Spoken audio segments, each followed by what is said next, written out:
अतुलित बलधामं शैलावदेहं धनुर्बलप्रसादं ध्यानिनामग्रगण्यं सकलगुणनिधानं वानराणामधीशं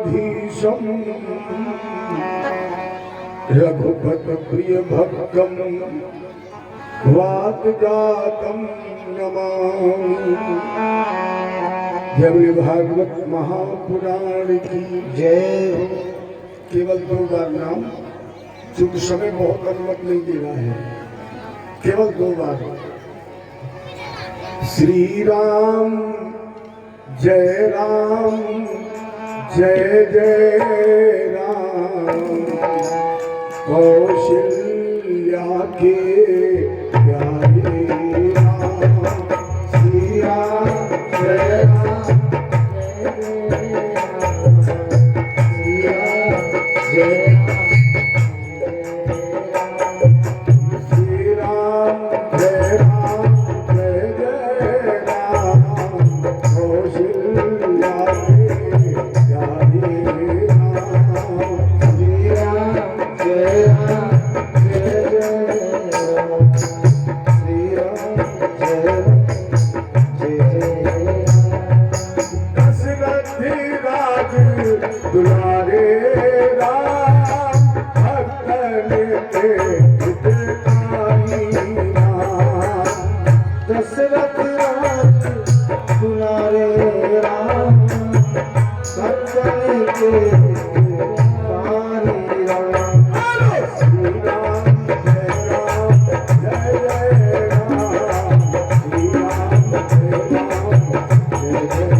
चर्चा सुन रहे थे काजी मर्दन।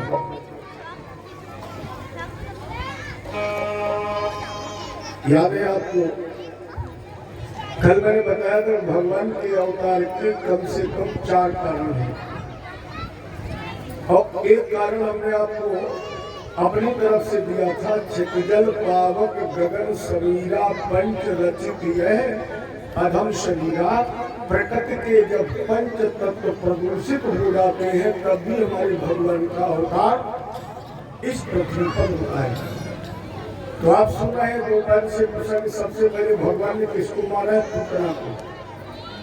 पूतना हमारे जीवन की अज्ञानता है, और हम तब तक ही प्रकृति को अपवित्र कर रहे हैं, तब तक ही इस प्रकृति को प्रदूषित कर रहे हैं जब तक हमारे यहाँ अज्ञानता है। क्योंकि प्रकृति से छेड़छाड़ का मतलब है विनाश। ज्ञान की जब भी पराकाष्ठा हुई, विज्ञान बना, और ज्ञान की पराकाष्ठा जब विज्ञान बनी तो विज्ञान का परिणाम हमेशा विनाश। जब अज्ञानता को मार दिया भगवान ने, तो इसके बाद मारा है तृणावर्त को। तृणावर्त बन करके क्या गया? हवा। मैंने भगवान ने प्रकृति के पहले तत्व को शुद्ध किया जिसका नाम था हवा। इसके बाद भगवान कृष्ण ने मिट्टी खाई। मिट्टी खाकर भगवान ने भूम तत्व को शुद्ध किया है। अभी अभी हमारे बिहारी जी ने काले नाग को नाथा है, और काले नाग को नापने का मतलब है जो जल में प्रदूषण था, जो जल अशुद्ध हो गया था, भगवान ने इस जल को शुद्ध करने के लिए काले नाग का वर्णन किया है। और यहीं पर जब रात में आग लग गई तो भगवान ने अग्नि को भी दिया है। कितने तत्व शुद्ध हो गए? 4। हवा, मिट्टी, जल और अग्नि। एक तत्व बचा है जिसका नाम है व्योमाशो। व्योम माने होता है आकाश। तो कल भगवान कंस को मारने से पहले आकाश तत्व का शोधन करेंगे। 4 शुद्ध हो गए, और जब 4 चीजें शुद्ध हो जाए तो प्राणी को चार चीजें मिल सकती है अगर चाहे, और वो चार चीजें धर्म, अर्थ, काम और मोक्ष। अगर ये चार सुख हो गई, अब हमें आपको अपने शरीर में पांचों चीजें दिखाई पड़ती हैं। ये जो पांच तत्व निर्मित है शरीर, अपने शरीर में पांचों तत्व दिखाई पड़ते हैं। जल भी दिखाई पड़ता है, आंसू निकलते हैं, जल है। हाथ आपस में रगड़ दे, मिट्टी निकलती है, ये दूसरा तत्व है। हम श्वास लेते हैं, ये तीसरा तत्व है।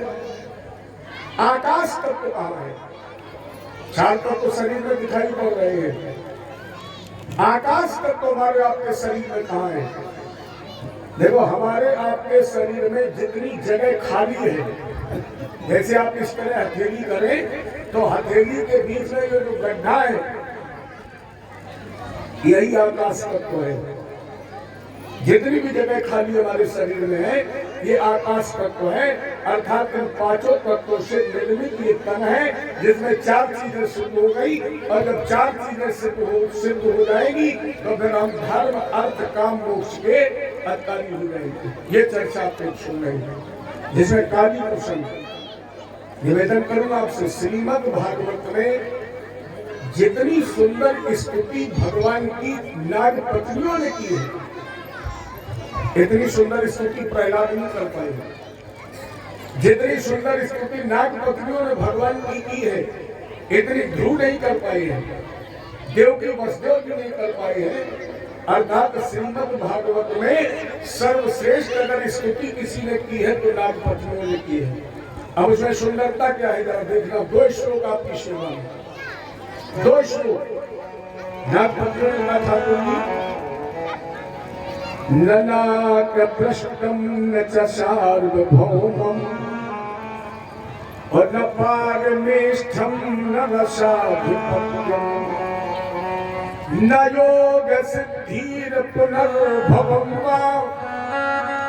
वाचन्ति यत् पावगरगा प्रपन्ना तथेशनाथाय दुरापमन्नस् तमोजनी क्रोधवशोपहि सा संसार चक्रे भ्रमता शरीर अयदिच्छति स्यादि भौशमक्षा। नागपतियों ने कहा, ननाक पृष्ठम न च सार्वभौमम, जिसे आपके चरणों की धूल मिल जाती है, जिसे आपका दर्शन प्रसाद मिल जाता है। न योग सिद्धि, वो भक्त न तो योग चाहते हैं, न सिद्धि चाहते हैं, न स्वर्ग, पृथ्वी, पाताल के राज्य की कामना करते हैं। प्रभु जिसे आपका सानिध्य मिल जाता है, वो ब्रह्म पद भी ठुकरा देता है। उसे मोक्ष भी नहीं चाहिए, ब्रह्म पद भी नहीं चाहिए। लेकिन संसार चक्र में भ्रमण कर रहा ये जीव जब आपको प्राप्त करना चाहता है तो आप उसे देते हैं धन, लक्ष्मी। जिस लक्ष्मी में वो भ्रमित होकर आपको भूल जाता है, पैसा मिला आपको भूल गया। प्रहलाद जी ने यहाँ तक कह दिया, या ही विद्वान भी मुहूर्ते यतस्तत को विशिष्टो गत्मात्मनो यथा। बड़े बड़े संत, बड़े बड़े योगी, बड़े बड़े विद्वान और लक्ष्मी के चक्कर में ऐसे पड़ जाते हैं कि वो लक्ष्मी नारायण को भूल जाते हैं। अब सुंदरता क्या है, ये तो सब कुछ है। नाग पत्नियों ने कहा, वही चरण, वही दर्शन, वही चरण धूली मेरे पति को क्रोध से ही सही, बैर से ही सही, दुश्मनी से ही सही प्राप्त हो गई है। और जब आपके चरणों की धूल मेरे पति को प्राप्त हो गई तो मैं ये क्यों कहूं कि मेरे पति का कल्याण कर दो। ये सुंदरता है। नाग पत्नियों ने कहा कि अग्नि में हाथ डालकर ये कहना कि अग्नि तुम हमें जला दो, ये मूर्खता ही है। अग्नि में हाथ डालो और इसके बाद कहो कि तुम हमें जला दो, ये मूर्खता ही तो है, क्योंकि आग का तो स्वभाव है जलाना। फिर कहोगे तो भी जल जाओगे, नहीं कहोगे तो भी जल जाओगे। उसी तरह प्रभु आपके चरणों के दर्शन का ये लाभ है, तो फिर मैं ये क्यों कहूँ कि मेरे पति का कल्याण कर दो, वो तो निश्चित है, वो अवश्य भावी है। भगवान प्रसन्न हो गए और इसे पदचिन्ह देकर रमणक दीप रहने की भेज दिया। अब यहाँ एक प्रश्न किया राजा परीक्षित ने, महाराज नागालयम रमणकम कस्मत तत्याज्य कालिया, काले नाग ने रमणक दीप का त्याग करके इस काली कुंड में शरण हो गई। काला नाग तो जल में रहता नहीं।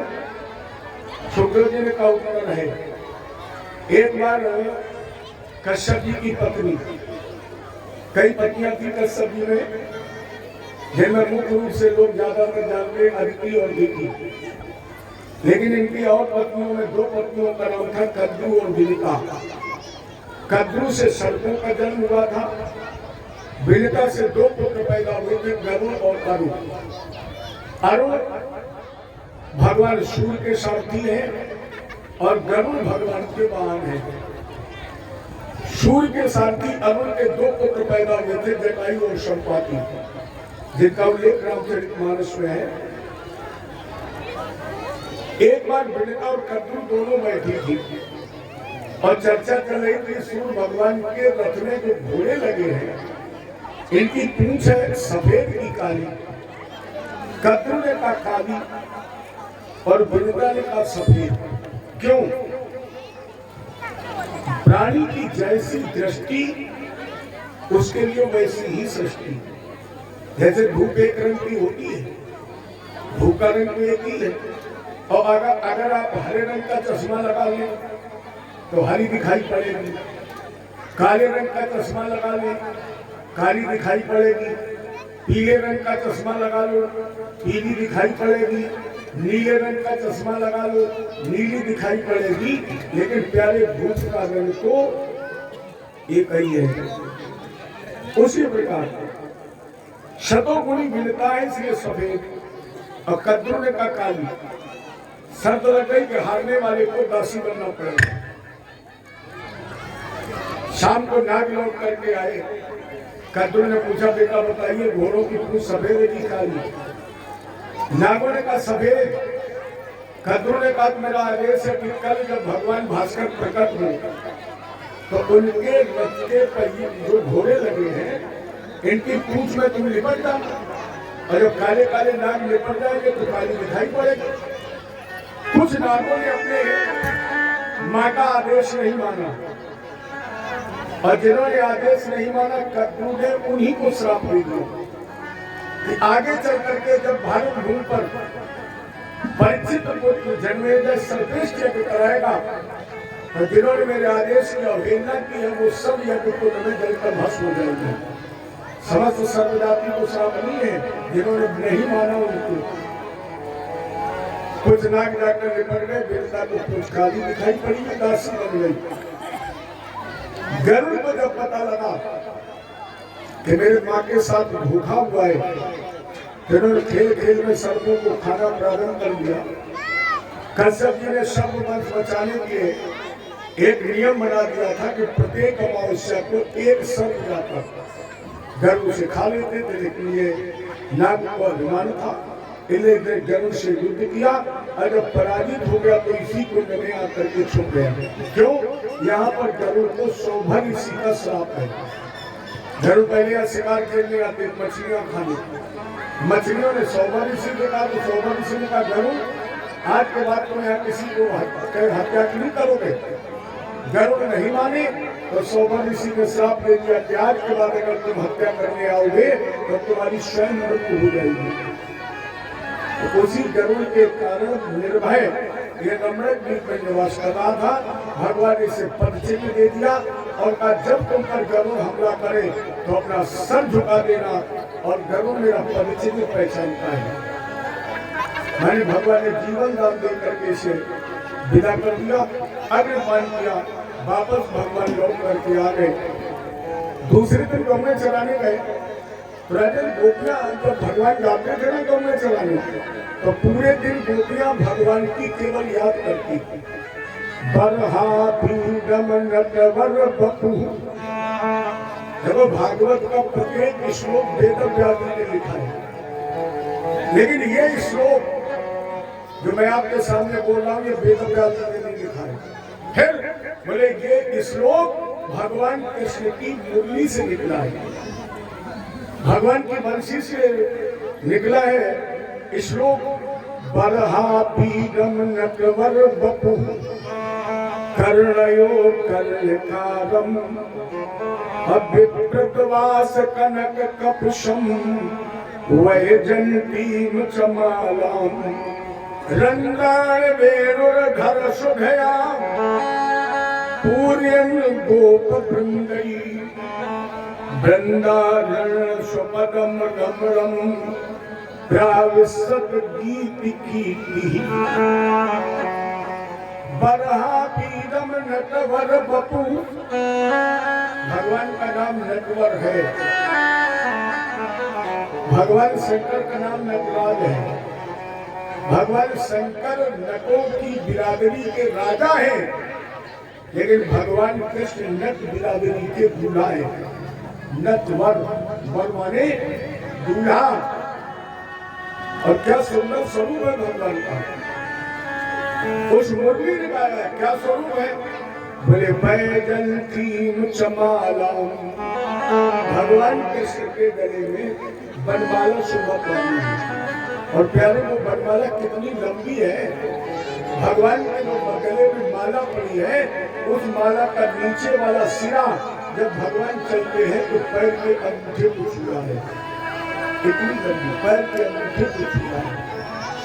तो आपको पता ठाकुर जी का एक नाम बनमाली भी है, भगवान कृष्ण का एक नाम बनमाली है, क्योंकि भगवान कृष्ण के शरीर में जितने भी श्रृंगार हैं, अब ये सोना चांदी हीरा जवाहरात पहनाया जाता है न, भगवान का श्रृंगार वनस्पतियों से ही किया गया है। भगवान कृष्ण के सर पर जो मुकुट है ये किसका है, मोर के पंख का। और वो मोर का पंख जिसे मोर छोड़ देता है, अर्थात भगवान कहते मेरे सर का ताज वो बनता है जो समाज को छोड़ देता है या जिसे समाज छोड़ देता है। इसके बाद भगवान के होठों पर जो मुरली है ये बांसुरी है, गले में बनमाल है और भगवान के पैर में तोलिया है। ये तोलिया किसकी बनी है? आज जरा बाल्यावस्था में प्रवेश करिए जब छोटे थे और हम आप नीम के पेड़ के नीचे खेलते थे, याद आ गया होगा, वहां हम आप भी तोलिया पहनते थे। जब नीम की वो लकड़ी गिरती थी ना उसकी पत्ती दर दर करके छल्ला से छल्ला बनाते थे और तोलिया पहनते थे ना। वही भगवान कृष्ण के पैर में तोलिया है, ये हमारे ठाकुर जी का एक नाम बनमाली है। एक बात आपने कितनी सब्जी मुझे पता नहीं है, बाल्यावस्था की एक लाइन समझने में मुझे 45 साल लगे। बाल्यावस्था की एक लाइन समझने में मुझे 45 साल लगे, शायद आप 1 मिनट में समझ जाएंगे।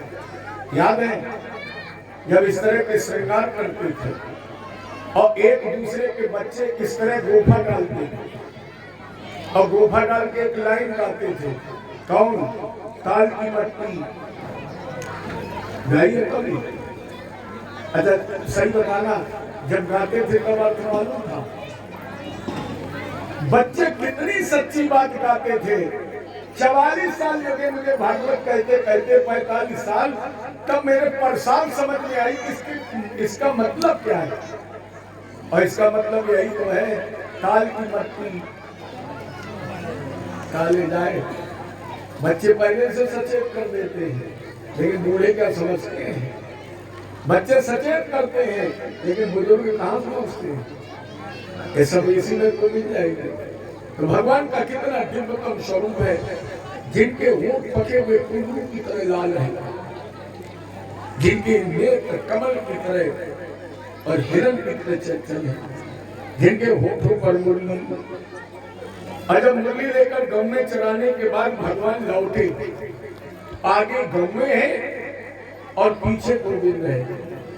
बताना केवल आपको ये है, गौवे भगवान को ला रही है कि भगवान गौवे ला रही है, इतना बता दो। गोविंद गौवे ला रहे हैं वृंदावन में कि गौवे भगवान को ला रही वृंदावन में? ज्यादातर लोग कहेंगे कि भगवान गौवे ला रहे वृंदावन में, लेकिन नहीं, क्योंकि रास्ता आगे चलने वाला बताता है, पीछे चलने वाला रास्ता बताता है। वो तो आगे वाला जैसे चलता वैसे पीछे वाला। माने व्रत में भगवान कृष्ण गौओं को नहीं बल्कि गौओं को गोविंद को लेकर आ रही है। और जिस समय धूल उड़ी है, ये धूल जब भगवान कृष्ण के तन पर शोभा पा गई, अरे भैया धूल की शोभा बढ़ गई, भगवान की नहीं बढ़ी। धूल जब कृष्ण के तन पर लगी तो भगवान की शोभा नहीं बढ़ी, बल्कि भगवान से उस धूल की शोभा बढ़ी। आज भी अपने बीच में कुछ ऐसी माताएं होती हैं, कुछ ऐसे भाई होते हैं जिनसे लोग कहते हैं कि किसी भी कलर का कपड़ा पहनने से अच्छा लगता है।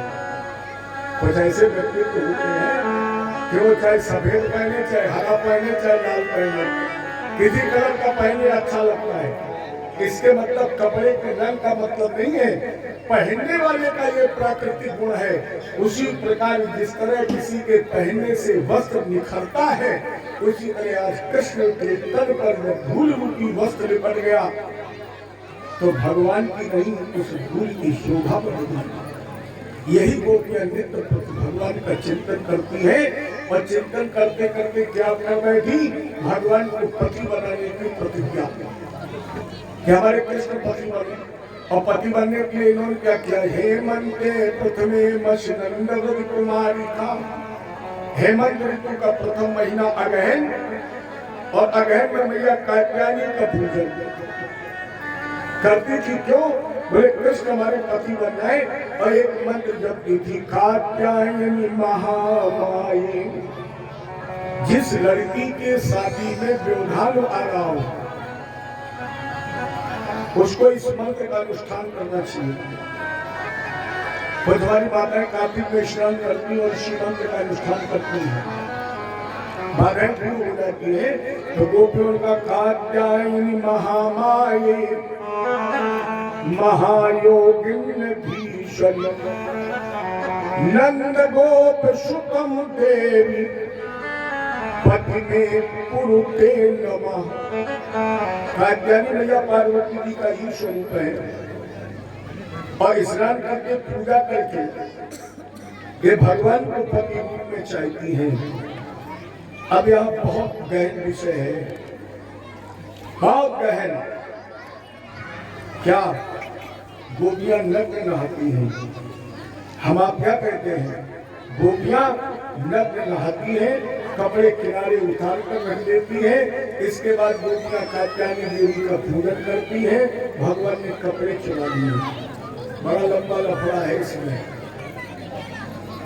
विचार करो। क्या भगवान कृष्ण वस्त्र चुरा सकते हैं? उनको किसकी उपाधि है? योगेश्वर। भगवान कृष्ण योगेश्वर नहीं है। कल महाराष्ट्र में आएगा योगेश्वरेश्वरे। योगियों के ईश्वर के भी दो ईश्वर हैं, केवल योगी नहीं।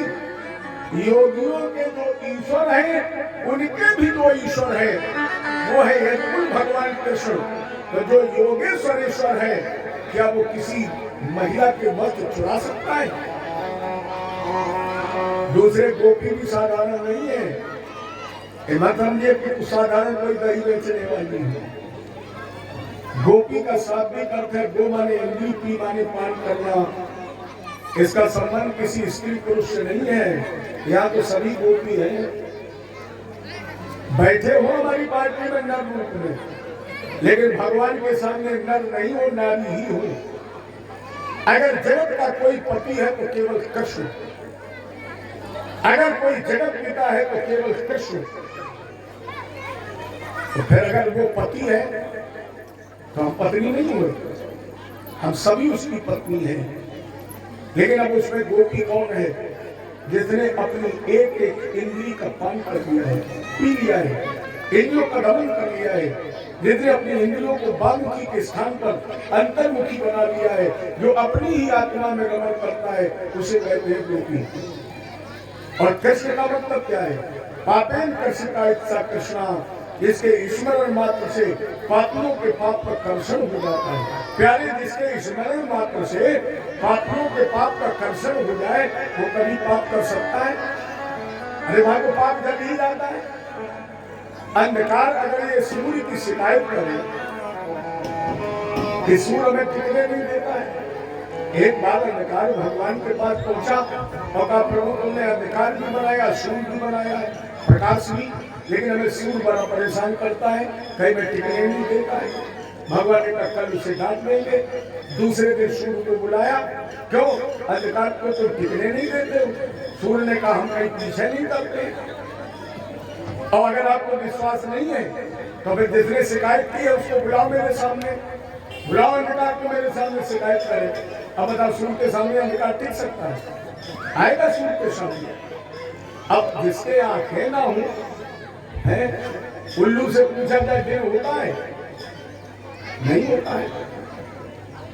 तो कृष्ण शब्द का निर्माण कृषक शब्द से हुआ है, और कृषक माने किसान। जिस तरह किसान कर्षण करता है, उसी तरह मेरे कन्हैया भी अपने भक्त के चित्त का कर्षण कर देता है, इसलिए भी उसका नाम है कृष्ण। कर्षण करता है। आप लोग लगभग बहुत बार गए होंगे, सैकड़ों बार गए होंगे।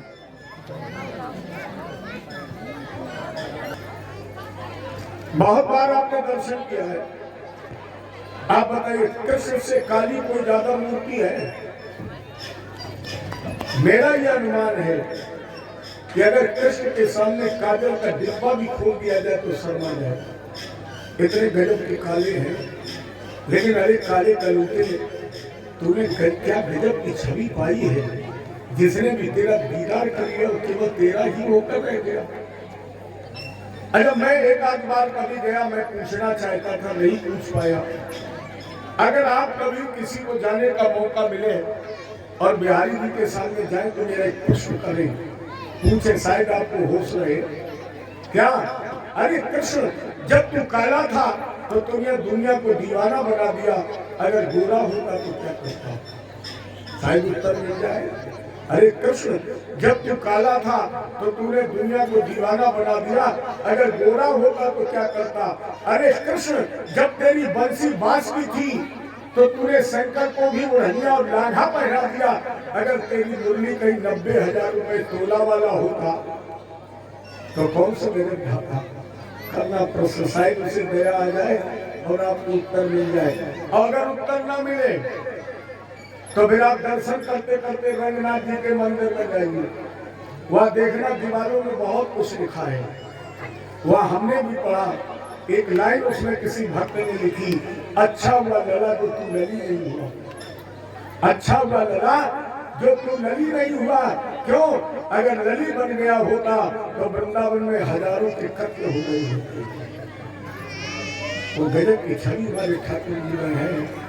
तो जिसके स्मरण मात्र से चित्त का कर्षण हो जाए, जो अपने आप में निष्पाप है, जो समस्त जगत व्यवहार के पापों को नष्ट करता है, क्या वो ऐसा जघन्य पाप कर सकता है? अब गोपियां देखो, पहला भाव तो मैंने दिया, गोपी इंद्रिय भक्त रस पिबत इत सा गोपी। गोपी हम उसे कहते हैं जो अपने हर इंद्रिय दरवाजे से केवल कृष्ण की भक्ति रस का पान करती है, वो गोपी है। हर इंद्रिय से, आंख, कान, नाक, मुंह, हाथ, पैर, पीठ, प्रत्येक से जो केवल कृष्ण की भक्ति रस का पान करती है।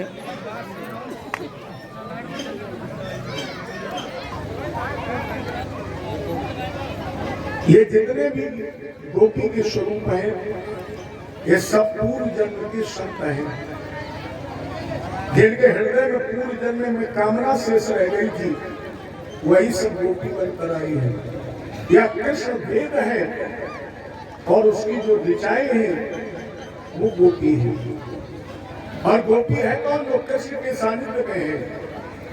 अब इसको जानता कौन है? जरा देखिए मानस में, परमात्मा को कौन जान पाता है? सोई जाने, सब नहीं जान पाते। सोई जाने जही तेरी जनाई, सोई जाने यही तेरी जनाई, सोई जाने, सोई जाने जही तेरी जनाई, जान तुम्हारी तुम्हारी हुई जाई, सोई जाने यही तेरी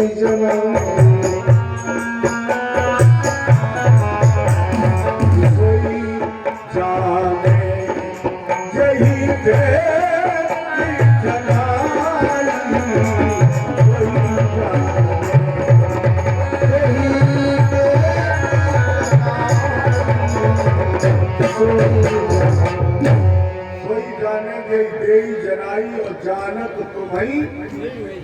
ब्रह्म को वही जान पाता है जो ब्रह्म के सदृश, ब्रह्म की कृपा होने पर, और जो ब्रह्म की कृपा हो जाए, ब्रह्म सदृश हो जाए, क्या वो जल में नग्न नहा सकता है? और फिर गोपियां ब्रह्म सदृश नहीं है, ब्रह्म के सानिध्य में है, तो क्या ये हमारी वेद की मर्यादा को उल्लंघन कर सकती है? क्योंकि वेद की मर्यादा है कभी भी स्त्री को कमर तक जल में प्रवेश नहीं करना चाहिए, और जो स्त्री कमर तक जल में प्रवेश कर जाती है, निश्चित उसका पतिव्रत धर्म नष्ट हो जाता है। अब तो बहुत सी परंपराएं चल गई है, लेकिन स्त्री में जल में चूंकि वरुण भगवान का निवास है, इसलिए कभी भी स्त्री को कमर तक जल में प्रवेश नहीं करना चाहिए, नहीं तो उसका पतिव्रत धर्म नष्ट। तो क्या गोपियां ऐसा अज्ञानता का कार्य कर सकती हैं? और अगर नहीं किया है तो फिर भगवान ने किस वस्त्र की चोरी की है? प्यारे वस्त्र वाले कपड़ा तो है ही, लेकिन वस्त्र वाले अज्ञानता भी है, वस्त्र वाले आवरण भी है, वस्त्र वाले अहंकार भी है, वस्त्र माने अज्ञानता माने भगवान ने केवल गोपियों की अज्ञानता रूपी आवरण का हरण किया है। अच्छा एक बात देखो, ये कपड़े जो हम आप पहने बैठे हैं, ये भगवान से छुपने के लिए है कि अपने आप से छुपने के लिए? हम अपने को आप से छुपाने के लिए पहने हैं, और आप लोग ये कपड़े हमसे छुपाने के लिए, माने एक दूसरे से छुपाने के लिए वस्त्र पहने हैं। लेकिन ये वस्त्र भगवान के लिए है। अरे वो तेरे अंदर बैठा है, तेरे घटनाम, और जो तेरे अंदर बैठा कपड़े तो तुम बाहर पहने हो। बस यही भ्रम नष्ट किया भगवान ने, केवल इतना ही भ्रम नष्ट किया है कि हम तुम्हारे अंदर हैं, हमें किसी पर्दे से प्राप्त नहीं किया जा सकता है। इस अज्ञानता रूपी आवरण का हरण कर दिया है, केवल इस अज्ञानता का। या भगवान ने कहा है जहाँ प्रेम है वह पर्दा नहीं है। देखो कृष्ण में कितने अक्षर हैं ढाई, श्याम में कितने अक्षर हैं ढाई, और प्रेम में कितने अक्षर हैं ढाई, ढाई अक्षर ही है। मोहन प्रेम बिना नहीं मिलता, चाहे करो कोट उपाय, और ढाई अक्षर पढ़े प्रेम को नटवर नयन समाये। मोहन प्रेम बिना नहीं मिलता, चाहे कर लो प्रेम कोट उपाय। प्रेम जगत में सार और कोई सार नहीं है, लेकिन प्यारी याद रखना, प्रेम का पंथ निराला। प्रबल प्रेम के काले पड़कर प्रभु को नियम बदलते देखा, और खुद का मान टले टल जाए पर भक्त का मान न टलते देखा। अगर ढाई अक्षर श्याम को प्राप्त करना है तो पहले गोपी रूपी स्वयं स्वरूप बनाकर ढाई अक्षर प्रेम का पढ़ लो, और ढाई अक्षर प्रेम का पढ़ लोगे तो ढाई अक्षर वाला वो श्याम, नहीं तो फिर दो में भटकते रहो। दो में ही जग भटक रहा है, दो से आधार बढ़ो। ये दो तुम और ये हम और तुम। देखो ये ध्यान रखना, भगवान कथा भागवत से नहीं मिलते हैं, मंदिर की पूजा से भी ये बिल्कुल सिद्धांत याद रखना। कथा भागवत से भगवान नहीं मिलते, मंदिर में पूजा से नहीं मिलते, लाल पीले कपड़े पहनने से नहीं मिलते, चंदन लगाने से भी नहीं मिलते हैं। अर्जुन ने पूजा तो फिर मिलोगे कैसे?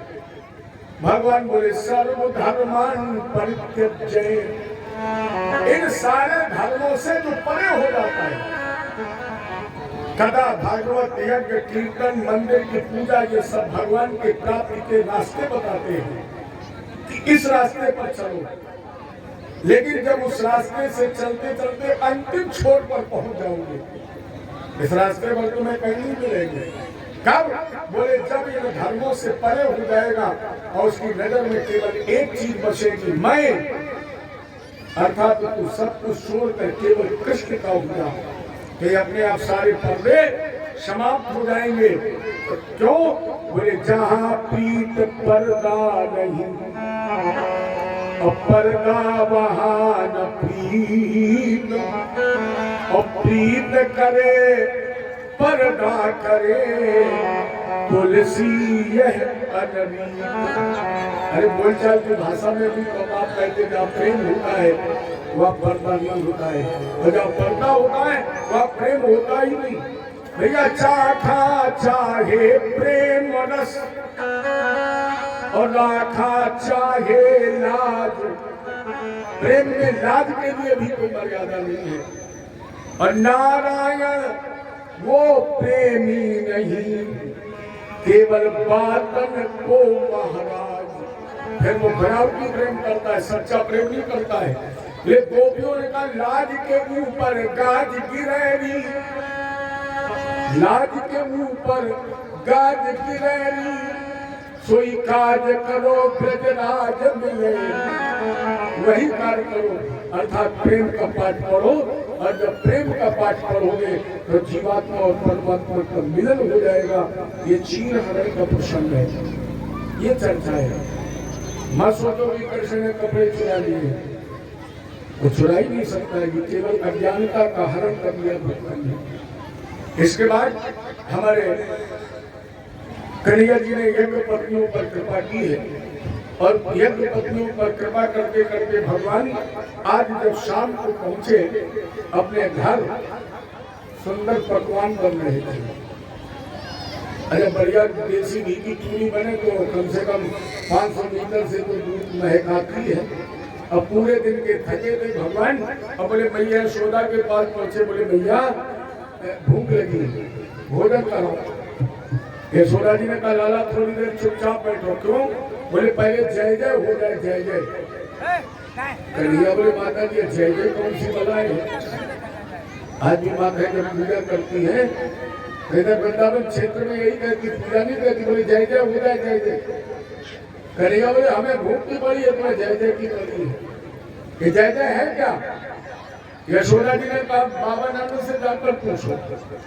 अब कन्हैया 2-4 ग्वाल वालों के साथ बाबा नंद के पास पहुंचे, का बाबा भूख लगी है। नंद जी ने कहा भोजन हम देंगे कि तेरी मैया देगी? कन्हैया बोले हम तो गए मैया के पास भी थे, लेकिन वो बोली जय जय है। अब ये बताओ जय जय क्या है? भगवान ने कहा बाबा कथताम में पिता कोयम शब्दमो वपुपागतः। महाराज जी बताइए, और किम फलम कश्च उद्देश्य केनवा साधते मखा। कथताम में पिता कोयम, पिताजी मेरे सामने कहिए, मुझे बताइए जय जय का मतलब क्या है? ये तैयारियां क्यों हो रही हैं? ये खटरस व्यंजन क्यों बन रहे हैं? अरे वृंदावन की गलियों में सफाई अभियान चल रहा है, कोई पर्व है, कोई त्योहार है, यज्ञ है, और किम फलम, उसका फल क्या है? उसका उद्देश्यम, उसका उद्देश्य क्या है? बाबा हमें बताइए। नंद जी मुस्कुराकर बोले राधे बेटा तुम अभी छोटे हो, तुम्हें पता नहीं है क्या? बोले अपने यहाँ बहुत प्राचीन परंपरा है इंद्र की पूजा की, और इंद्र जब प्रसन्न हो जाते हैं तो पालन्यो भगवान इंद्रो मेघास आत्मूर्तया ते वर्षंत भूतानाम प्रीणनम जीवनम पया। इंद्र मेघों के स्वामी हैं। जब हम लोग पूजा करते हैं तब वो प्रसन्न होते, प्रसन्न होकर के जल बरसाते, जल से अन्न पैदा होता है, अन्न से जीवन चलता है। भगवान कृष्ण ने कहा बाबा ये बताओ इंद्र को कभी देखा है? कभी इंद्र तुम्हारी पूजा लेने आए हैं? और जिसको तुमने देखा नहीं है, जिसने तुम्हारी पूजा ली नहीं है, अरे वो इंद्र वर्षा क्या करेगा? बाबा को न काहू सुख दुख दाता, कोई न किसी को सुख देता है बाबा, न दुख देता है। अरे बाबा इंद्र पूजा क्या करेंगे के लेकर वर्षा क्या करेंगे? क्यों? बोले कर्मणा जायते जन। देखो यार भाग्य और कर्म की तुलना हो रही है। जैसे कल एक प्रश्न आया था, बच्चे ने किया तो कभी ये धर्म बड़ा है कि कर्म बड़ा है। उसी तरह यहाँ चर्चा हो रही है भाग्य और कर्म की। भगवान कर्म को वरीयता दे रहे हैं। कृष्ण ने कहीं नहीं कहा कि तुम माथे पे हाथ धर के बैठना। भगवान कृष्ण क्या कह रहे हैं? कर्मणा जायते जन और कर्मणेव विलीयते सुखम दुखम भयम क्षेमम कर्मवाभिपद्धति। बाबा प्राणी कर्म से जन्म लेता है, कर्म से मरता है। हानि लाभ सुख दुख यश अपयश सब कुछ व्यक्ति को कर्म से ही मिलता है। कर्म से भाग्य का निर्माण होता है। भाग्य केवल भगवान के घर में तराजू है, और तराजू के एक पल्ले पर जब तक कर्म रूपी बाट नहीं चढ़ाओगे तब तक तुम्हें फल मिलेगा। खेत में हल नहीं चलाओगे, गेहूं नहीं बोओगे, पानी नहीं लगाओगे, खाद नहीं फैलाओगे और केवल बैठ जाओ कर्म पे हाथ धर के, तो क्या गेहूं भगवान काट के देंगे आपको? बाबा कर्म प्रधान विश्व रचि राखा, कर्म प्रधान विश्व रचि राखा, कर्म प्रधान विश्व करि राखा। रोज करई तपस फल चाखा, रोज करई तपस फल चाखा।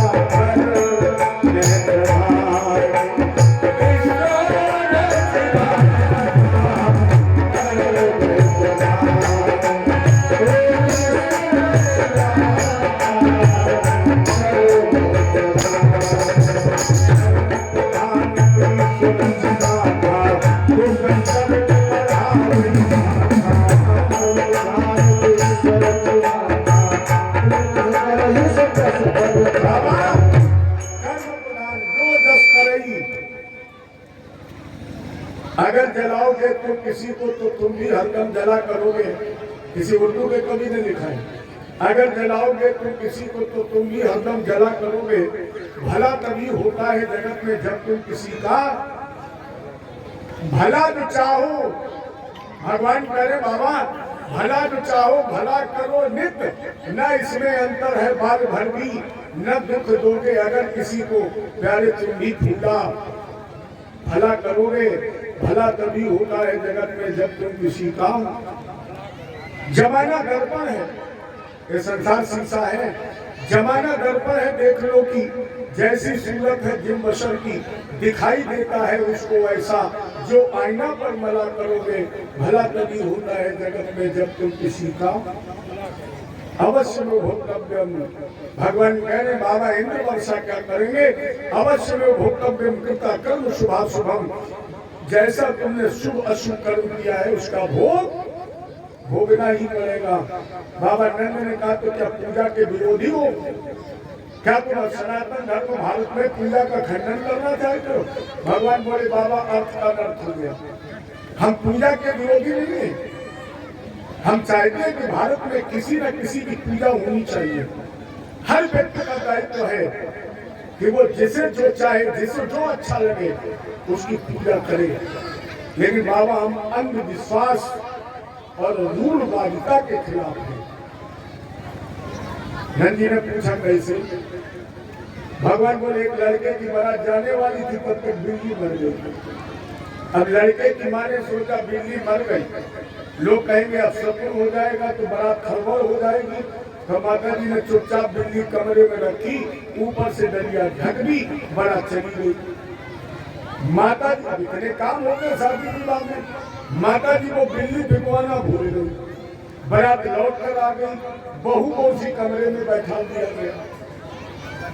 अब बहू रात भर तो बैठी रही, फिर उसने सोचा कि सास कामकाज की वजह से भूल गई, कुछ बुद्धिमान थी, उसने सोचा कोई कीमती चीज डलिया के नीचे खराब ना हुई जाए। सो ने डलिया उचार के देखी तो इसके अंदर बिल्ली मरी थी। बहू ने यह पूछा नहीं कि बिल्ली क्यों मरी, और सास ने बहू को बताया नहीं कि बिल्ली कैसे मर गई। बहू के मन में ये धारणा बन गई कि हमारे खानदान में जब कऊ लड़का को ब्याह होता है तो पहले बिल्ली मारी जा, डलिया में झांकी जा, तब बना जा। तो सास जब मर गई और इसके लड़का को ब्याह हो तो बिल्ली, अब बताओ कितनी बिल्ली लाई जाए, जाने कितनी बिल्ली गांव में मर गई। जब एक भी लड़का और बचे तो फिर कानपुर तक मंगाई जाने लगी, कीमत देती बिल्ली मरत रही। भगवान कृष्ण ने कहा हम इस रूढ़ बाध्यता की विरोधी है। ये अंधविश्वास है, जब तक बिल्ली नहीं मरेगी तब तक शादी नहीं होगी, इसके हम विरोधी हैं। बाबा इंद्र क्या पूजा करेंगे, इससे तो अपना अच्छा गोवर्धन है, प्रत्यक्ष देवता है, हजारों साल का भूखा है, जहाँ हमारी गौएं चलती हैं, गौएं चलने के बाद हमें दूध देती और दूध से हम पहलवानी करते हैं, और इनके चक्कर में पड़े देखी सकल सूरत नहीं देखी। बाबा पूजा हो पर ना इंद्र की हो, और गिरिराज पूजने सब जान, अब वो हम सबका अन्नदाता है, और चलती है नित्य वहाँ गान। हमारा सबका अन्नदाता है, इसलिए इंद्र की जगह गोवर्धन भगवान की पूजा होती है। जब जिस दिन दीपावली होती है, पहले इसी दिन इंद्र का पूजन होता था, दीपावली वाले दिन, लेकिन भगवान ने कुछ दिन विरोध किया, इसलिए रातों रात तैयारी हुई और गोवर्धन भगवान की पूजा दीपावली के बजाय दूसरे दिन था। अब यहाँ ध्यान देने की बात, ये तो कथा है, आपको और भी सुनाएंगे, लेकिन गोवर्धन का मतलब क्या है? गोवर्धन का मतलब केवल पहाड़ पूजना है। अच्छा आप बताइए राधे भैया, भक्ते हैं गोवर्धन अपने गाँव, ये काय के बनते हैं गोबर के। अगर पहाड़ी पूजना होता तो गोवर्धन में पत्थर में ना पूज लिए जाते। इसके मतलब, इस पूजन का मतलब है किसान की पूजा। इस पूजन का मतलब है भारत में गोबर की पूजा। गोबर ही धन, गोवर्धन का मतलब है गोबर ही धन। भगवान कृष्ण जानते थे कि भारत कृष्ण प्रधान देश है कृष्ण प्रधान देश, और अगर भारत कृष्ण प्रधान देश में गौओं की पूजा हुई, गोवर्धन का एक मतलब और है, गो माने गाय, वर्धन माने वृद्धि करो। भगवान ने कहा भारतवासी अगर कल्याण चाहते हैं तो भारत में गौओं की वृद्धि करें, और जब भारत में गौओं की वृद्धि हो जाएगी तो उससे हमें क्या मिलेगा? गोबर। और प्यारे जानते हो गाय के गोबर में कितनी ताकत है। हमारे कानपुर में एक विश्वविद्यालय है, चंद्रशेखर कृषि विश्वविद्यालय, जिसमें केवल कृषि के अनुसंधान होते हैं। वहां पर एक बार फ्रांस का वैज्ञानिक आया, फ्रांस का, और उसने यहाँ की मिट्टी का परीक्षण किया, गाय के गोबर का परीक्षण किया, और उसे जो परिणाम मिला वो रजिस्टर में उसने लिखा। जानते हो क्या लिखा है? उसने लिखा कि भारत की मिट्टी में, जिस मिट्टी में गाय का गोबर मिला दिया जाएगा, प्यारे वो मिट्टी 100 वर्ष तक ऊसर नहीं होगी। ये गाय के गोबर में ताकत है। इसलिए भगवान ने गोवर्धन का पूजन कराया है कि भारत में गौओं की वृद्धि करो, और गौओं की वृद्धि करोगे तो हमें आपको गाय से गोबर मिलेगा, और गोबर ही कृषक का सच्चा धन है। दूध मिलेगा।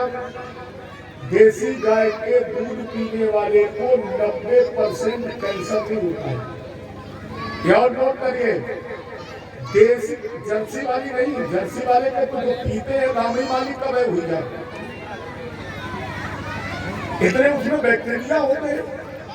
लेकिन देसी गाय का जो दूध पीते हैं उन्हें किसी भी कीमत पर कैंसर नहीं हो सकता है।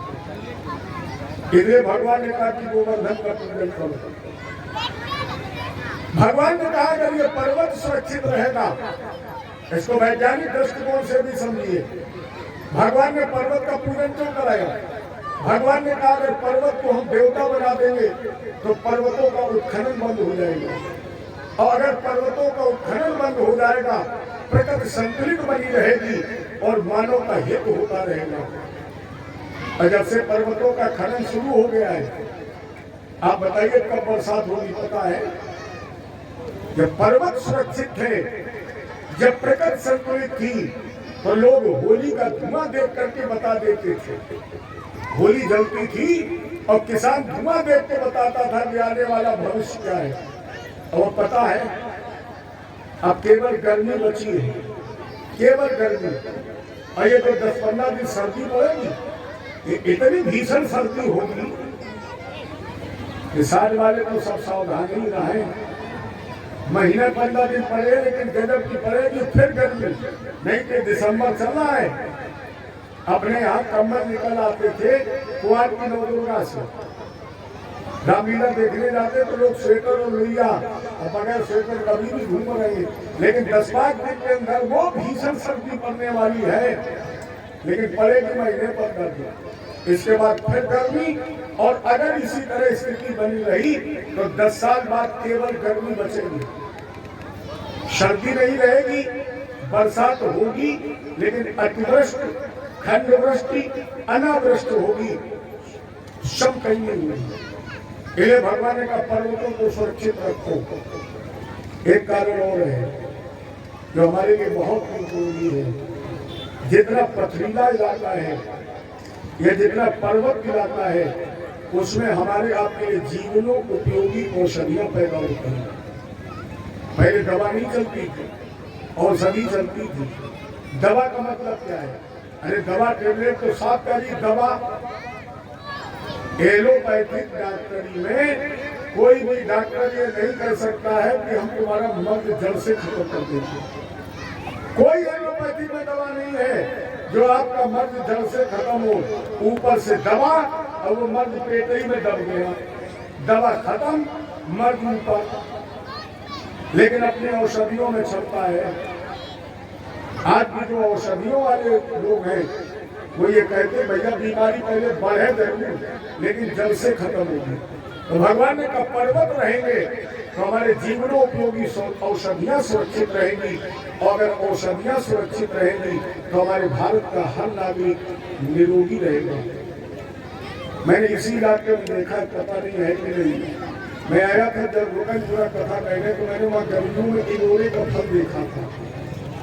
अब पता नहीं होता कि मैंने देखा, बड़ा अच्छा लगता है, लेकिन लोग कहते हैं इतना जहर होता है, लेकिन वो गठिया की बहुत बढ़िया दवा है। आप लोग जानते हैं? हाँ बिल्कुल, दादा सही बता रहे, इतनी बड़ा होता, बिल्कुल खरबूजा जैसा, सुनहरा रंग होता है उसका। आप जानते हैं लटजीरा, सब जगह कहीं कहीं लपा बोलते हैं। लटजीरा भी कम से कम 100 बीमारियों की दवा है, कम से कम। आपके शरीर में कैसा भी ब्लड बह रहा हो, खून, लटजीरा के अंदर क्षमता है कि वो ब्लड को तुरंत बंद कर सकता है। घमरा में कितने लक्षण हैं? और आपके क्षेत्र में एक घास होती है साग, अब यहाँ है कि नहीं मुझे पता है, मैंने मालूम है कहाँ देखी थी वो घास। मैंने वो घास देखी थी फिरोजाबाद में, मोड़ा के सामने पावर हाउस में। लंबी होती जैसे बिस्खपरा होता है, इस तरह लंबी होती है। और घास की विशेषता जानते हो क्या है? जिसे पीलिया हो गया हो, जिसे जॉइंटिस बोलते हैं, पीलिया वाला मरीज केवल उस साग घास को अपने हाथ से उखाड़ कर धूप में फेंक दे, केवल। और जितनी जल्दी वो घास सूख जाएगी उतनी जल्दी मरीज की पीलिया खत्म हो जाएगी, केवल घास के छू लेने मात्र से। तो भगवान ने कहा अगर पर्वतों को सुरक्षित रखेंगे तो ये सारी औषधियां भारत में सुरक्षित रहेंगी और ये भारत निरोगी हो जाएगा। इसमें से कुछ कला बाबा रामदेव ने प्राप्त कर ली है, उन्होंने कुछ खोज कर ली है। मालूम है जिसके पीछे आज विश्व घूम रहा है और उसका टर्नओवर 500 करोड़ का है, केवल इन औषधियों से। तो भगवान जानते थे औषधि सुरक्षित रहेगी, तभी जब हम गोवर्धन को भगवान बना देंगे। इसलिए बोले बाबा अब ये पूरी गोवर्धनी भगवान को खिलाई जाएगी। मैं तो गोवर्धन को जब मेरे वीर नहीं माने, गोवर्धन को जाओ मेरे वीर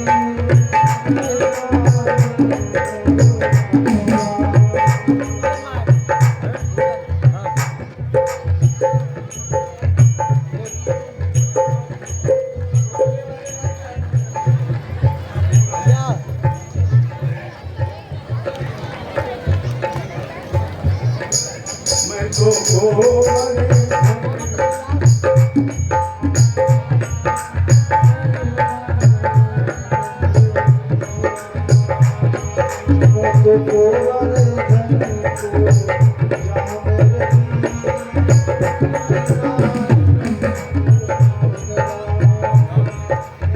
नहीं माने मेरो मनुआ,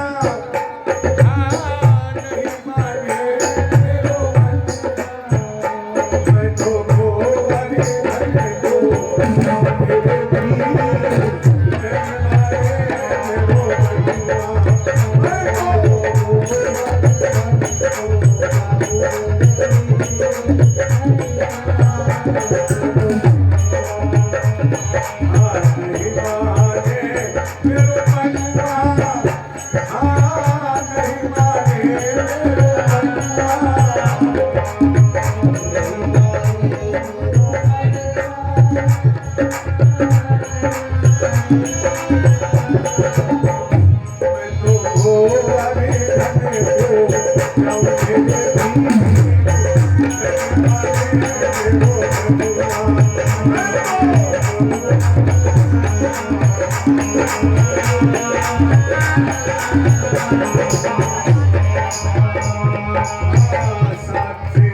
मैं तो गोवर्धन को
मेरे वीर नहीं माने मेरो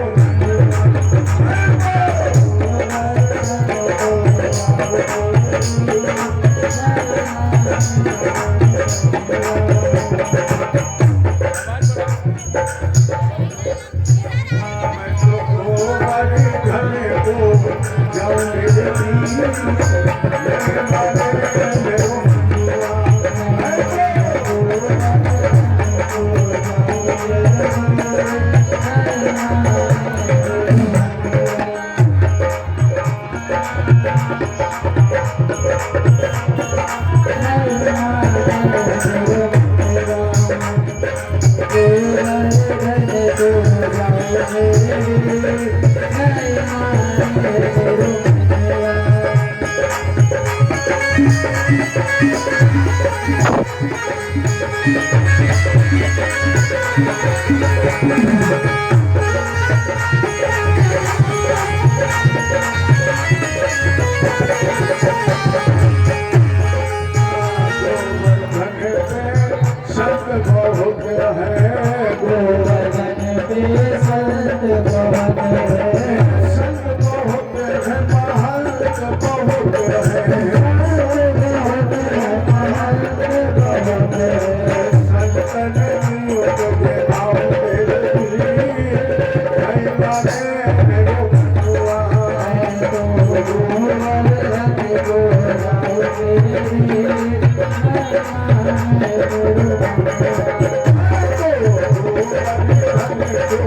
गोवर्धन पे शब्द बहुत है, संत बहुत है, शब्द बहुत है, महत्व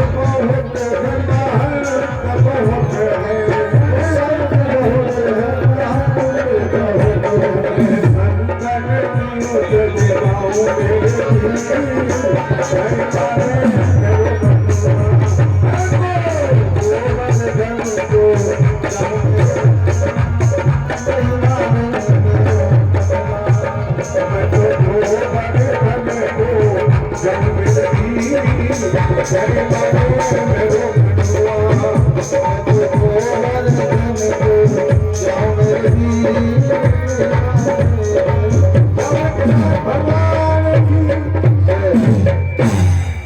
मेरे गोवर्धन महाराज महाराज तेरे माथे मुकुट विराजे हो। गोवर्धन महाराज महाराज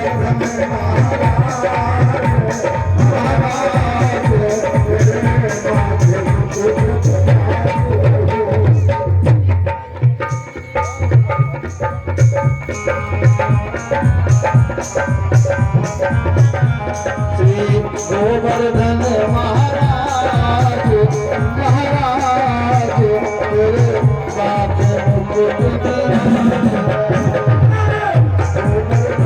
महाराज महाराज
कुंडल सोह रहो, कानन कुंडल सोह रहो, तेरे कानन कुंडल सोह रहो, हे कानन कुंडल सोह रहो, थोड़ी मेरी लाला रे, भोला रे, तेरे कानन कुंडल रहो, कोई मेरी आवाज़ बुला रे, कानन कुंडल तेरे गोवर्धन महाराज महाराज,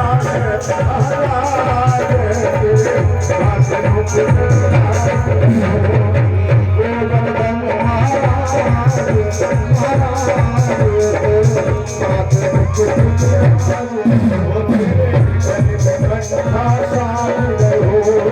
कानन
कुंडल पूरे दिन इंतजार करने के बाद जब देखा कि कृष्ण के कहने पर प्राचीन परंपराओं का उल्लंघन कर दिया तो इंद्र ने भयंकर जल वृष्टि की गम सावर्तकम नाम सामर्दक नामक वेदों को बुलाकर ब्रज को बहाने की कोशिश की।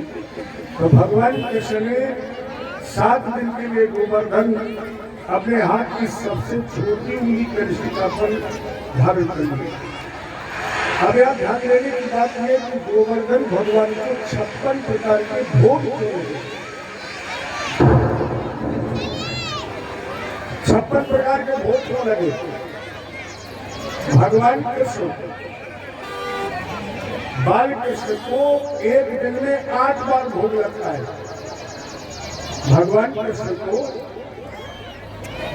एक दिन में 8 बार भोग लगता है और 7 दिन तक जब भगवान गोवर्धन खाए रहे तो एक बार भी भोग नहीं लगा, इसलिए आज सके 56।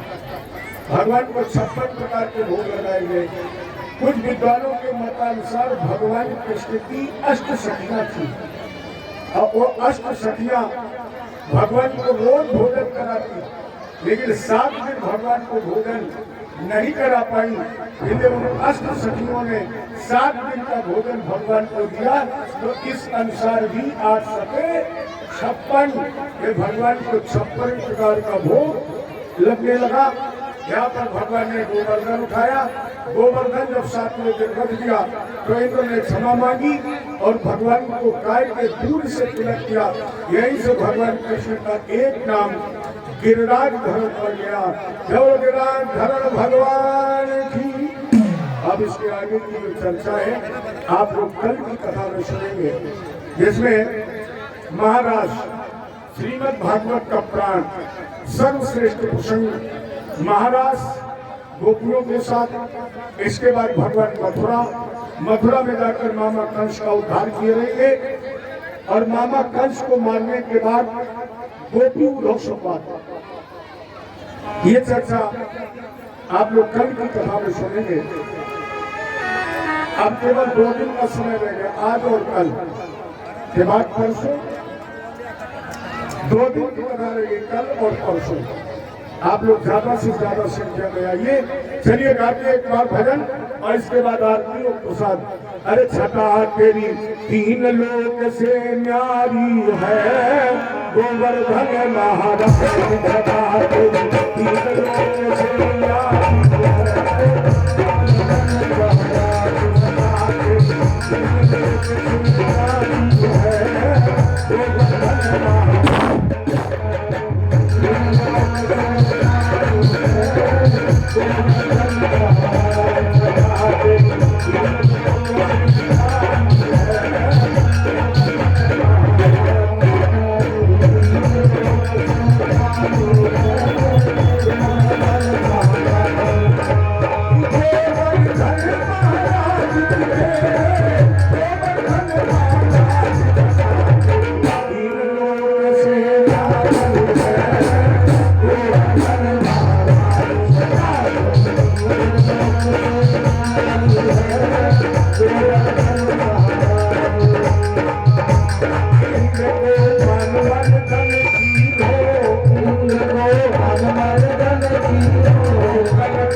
मन में बसा कर तेरी मूर्ति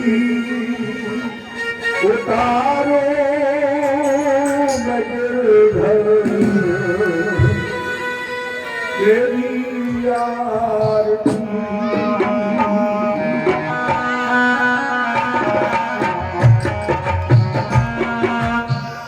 मन में बसा कर तेरी मूर्ति उतारे मैं गिरधर तेरी आरती मन में बसा के तेरी मूर्ति उतारू मैं गिरधर तेरी आरती मन में बसा के तेरी मूर्ति उतारो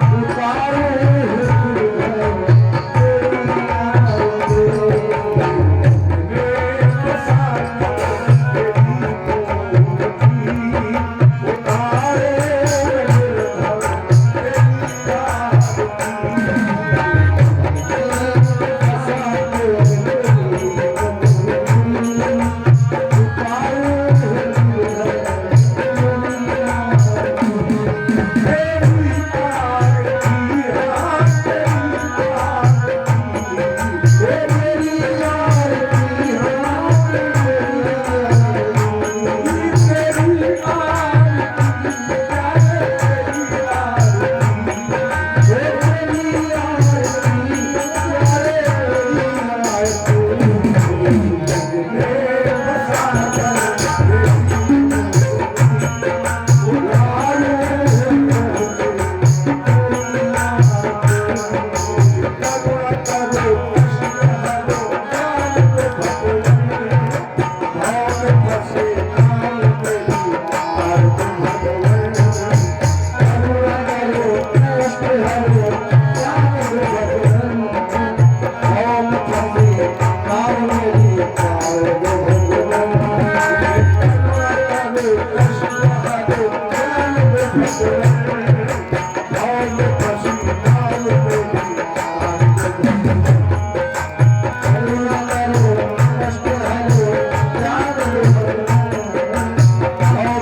श्याम तेरी याद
भगवान की, गिरिराजधरण भगवान की, गोवर्धन भगवान की, जय हो रामचंद्र की, जय हो भागवत भगवान की।